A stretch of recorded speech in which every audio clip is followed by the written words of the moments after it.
m'appelle Sadrach Jemono, je suis le secrétaire général de la Fédération camerounaise des sports de déficients intellectuels. Arrivé au terme de nos activités, de la clôture de la saison sportive, nous sommes plutôt contents du déroulement des événements et des compétitions se sont déroulées sans incident majeur et nous avons eu des athlètes ponctuels, engagés et je pense qu'au vu de leurs prestations, les performances ont été améliorées. Nous profitons de l'occasion pour remercier le directeur de l'UNEDE qui nous a accordé ces infrastructures.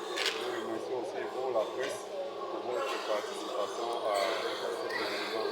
Nous tenons aussi à dire au public camerounais que c'est la clôture sportive, mais ce n'est pas l'arrêt des activités de la Fédération camerounaise de sport professionnel intellectuel. C'est le volet sportif qui prend une pause des enfants pour aller en essai, comme on le dit. Mais il y a des activités qui s'annoncent, notamment le colloque international qui aura lieu en novembre 2024 qui est en préparation. En fait, secrétaire général, quelle image forte gardez-vous de cette saison qui s'achève?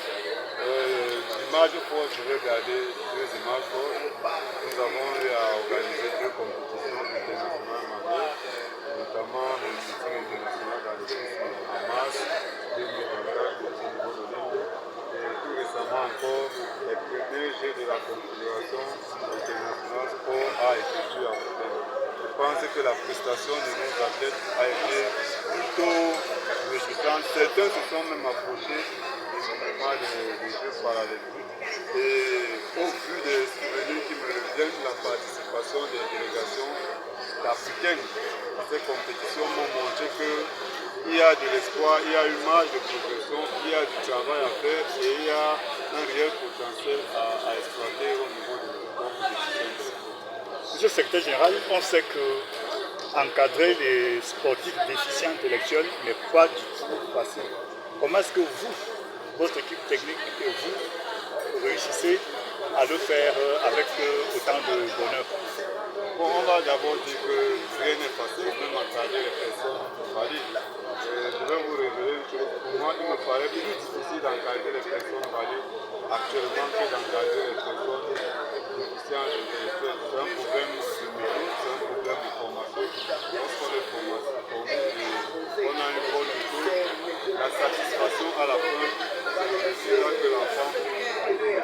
La difficulté réside plus au tempérament de l'éducateur, à la maîtrise des exercices, à la maîtrise des procédés qu'il a utilisés.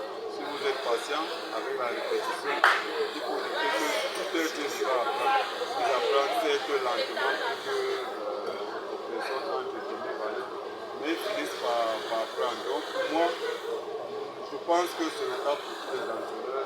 La difficulté ne réside plus à ce niveau. La difficulté réside peut-être à l'égalité des chances, à l'accessibilité à tous, à la possibilité de faire des activités de gratuité comme tout le monde, à la possibilité d'organiser une compétition